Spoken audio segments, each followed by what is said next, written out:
أعوذ بالله من الشيطان الرجيم لا حول ولا قوة إلا بالله العلي العظيم. Monsieur le Premier ministre, Monsieur le Président, Monsieur le ministre de la Justice, garde des Sceaux, certaines personnes font croire à l'opinion publique que la Cour des comptes n'a pas relevé des irrégularités, qu'il y a même des exagérations par rapport au contenu du rapport. Pouvez-vous revenir sur ce que l'audit a relevé comme manquement? Par ailleurs, en préalable à son rapport, la Cour a indiqué, je cite, « Les faits relatés dans le présent rapport, présumés constitutifs des fautes de gestion de faits ou d'infractions à caractère pénal feront l'objet, le cas échéant de référé ou de déclaration provisoire de gestion de faits. Quelle suite judiciaire attend de ce rapport pour sanctionner les responsables des crimes budgétaires révélés par l'audit de la Cour des comptes? Ne faut-il pas relever les peines aux criminalisés ces infractions financières pour éviter la répétition des carnages financiers? Salam alaikum mbooloo bi, Premier ministre, maa ngi leen di nuyu ak les membres du gouvernement. Di leen remercier, di leen féliciter. Comme ni Olof Njaay di wax toujours, sama waaji ndama nga ci gàccee nga ci waaye tey ci ndam rek lañ taxaw ndax lii defe naa ne kenn mësu ko gis depuis assemblée bi taxaw tey nag ñuy poser question ndax il n'est pas le temps ñu criminaliser li nga xamante ne moom mooy jël alalu askan bi ñu xam ne dañ ko dénk ay nit mu nekk ay milliards suñu hôpitaux yi gis nañ ni mu mel c'est des mouroirs gis nañ infrastructure yi ni mu mel munu inondation bi mën nañ citer loo xamante ne Sénégal tey fépp ay métti te li ko indi mooy lan ay nit yoo xam ne dañ leen dénkoon alalu réew mi ñu jël ko ku ci nekk jël ko moo def ko sa moomeelu bopp yàq alalu askan bi mu nekk loo xam ne dafa war a jeex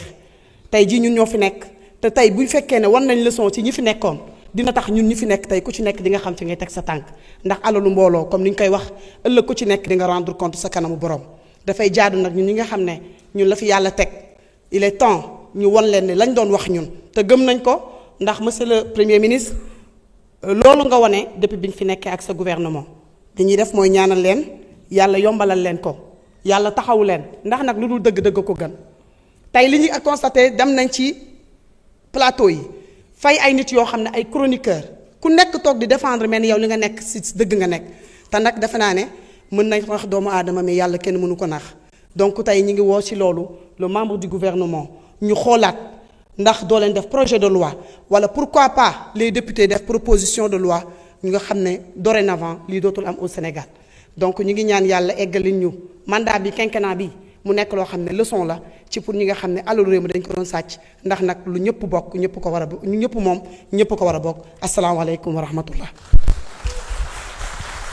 Merci beaucoup honorable Seynabou Yacine Samb. Honorable Monsieur le Premier ministre, vous avez la parole. Merci, Monsieur le Président de l'Assemblée nationale. Je vais demander à Monsieur le ministre de la Justice, garde des Sceaux, de répondre aux interpellations de l'honorable Madame Yacine Samb.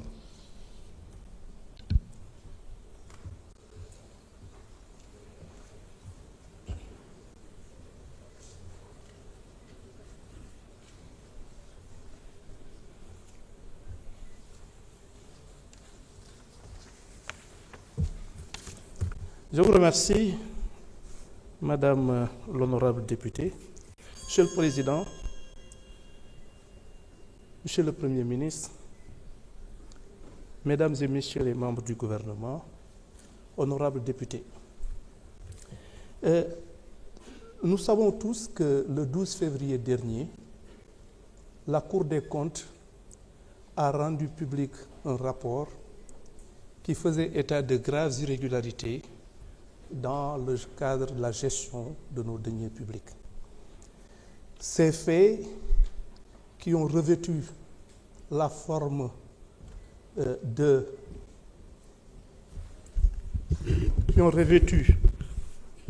qui sont susceptibles en tout cas de revêtir des qualifications pénales,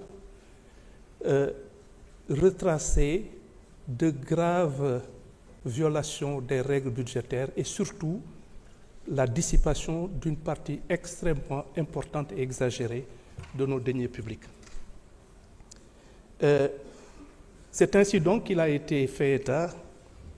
de recettes qui ont été irrégulièrement rattachées à des exercices budgétaires pour minorer le déficit budgétaire.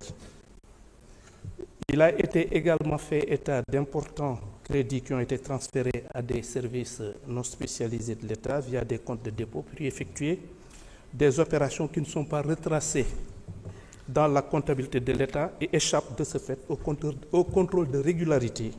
préalable nécessaire à la préservation des deniers publics. La question de Madame le député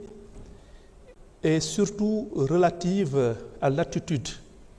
de la justice par rapport à ces violations extrêmement importantes de nos règles de gestion et des pratiques qui ont été à l'origine de la dissipation d'importants montants de nos deniers publics.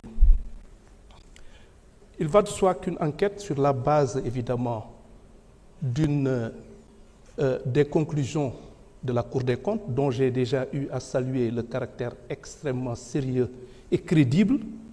et je m'étonne d'ailleurs qu'on puisse d'une façon ou d'une autre remettre en cause ces conclusions sur la base tout simplement d'affinité ou en tout cas d'appartenance politique ou pas, mais en tout état de cause, la Cour des comptes, c'est une institution crédible et dont la mission est entre justement dans le cadre de ces conclusions. Il est important de dire que la justice sera saisie, des enquêtes seront ouvertes et on s'évertuera à établir effectivement l'ampleur du mal dont on est saisi, à rattacher ces violations de la loi, ces violations des règles budgétaires et surtout cette dynamique de dissipation de nos deniers publics. On veillera à faire une enquête, des investigations qui auront pour finalité non seulement de les établir de façon tout à fait irréfutable au moyen de preuves intangibles, mais en plus de mettre en cause et de poursuivre toute personne qui aura eu à commettre un quelconque acte de nature à favoriser cette entreprise criminelle. Évidemment, je dis entreprise criminelle, pourquoi? Parce que Madame le député a eu, dans ce cadre, à évoquer la possibilité, justement, de retenir des peines beaucoup plus graves. C'est une possibilité, mais en tout état de cause, ce qui est le plus important, à nos yeux, c'est de faire en sorte que l'on puisse non seulement établir de façon irréfutable la responsabilité des personnes qui ont été à l'origine de cette situation, de les poursuivre, mais surtout, le plus important, encore une fois, c'est surtout de faire en sorte que ces deniers publics puissent être récupérés. Et c'est pourquoi nous envisageons effectivement de mettre en branle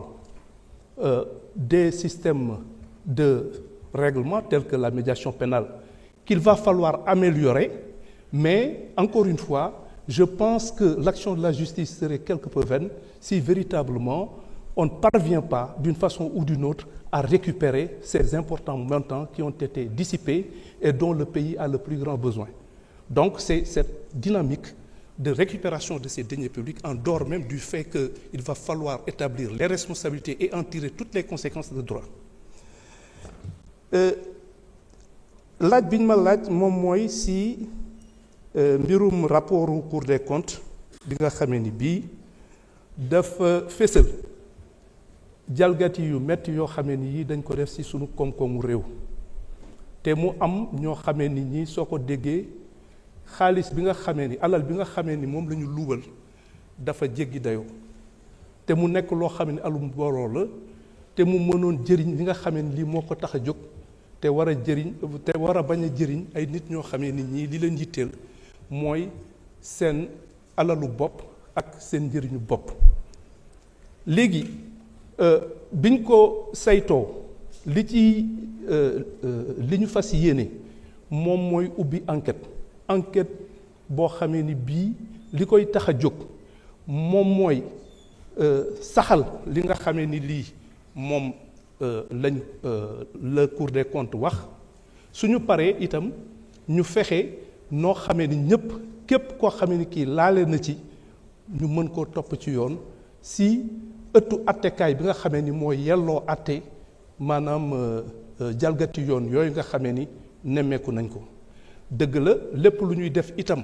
day nekk loo xamee ni si yoon lay ne si yoon lañ koy tëral te képp koo xamee ni kii laale na ci lépp li nga xamee ni yoon may na ko dinañ ko bàyyeel waaye lépp li nga xamee ni lii moom moo war ngir ñu saytu mbir mi xaalis bi fexe nuñ ci jotaate wala ñu jotaat ci lu ëpp solo te ñi nga xamee ni ñii ñoom laale nañ ci li yoon wax lépp li yoon wax si xeetu yaru yoon ñu teg leen ko su fekkee ni ëttu attekaay yi nga xamee ni yii ñoom ñoo ko war a atte fésal nañ ko fésal bu leer a leer léegi nag li ñu gën a yitteel moom mooy ñooñu ñu xàmmee leen ñu mën leen topp ñu mën leen laaj ñu mën a toppaat itam alal boobu léegi dafa am ay procédure maanaam ay doxalin yoo xamee ni yii yu mel ni médiation pénale yoo xamee ni dañuy seet su fekkee ni nangu ngaa indi xaalis ba mu mat sëkk wala si anam yoo xam ne yu leer naññ la ñu jéem a seet nu ñuy amee yërmande ci yow waaye li ci ëpp solo moom mooy ndax xaalis bi aussi suñ ci mënee jotaat ndax daf ñu yitteel lool te it mu amal ñu solo lool ñu fexe nuñ ci jote si anam yoo xamee ni yii day mucc ayib waaye du caaginu itam ndax médiation pénale itam moo tax ma ni il faut ñu gën koo dëgëral mais du nekk loo xamee bunt la boo xamee ni bii yenn nit ñi nga xamee ni dañu def ndeyu ñaawteef yu rëy ñu mën cee génn boo xamee ni bii day mel ni rek li ñu def du loo xamee ni dafa garaaw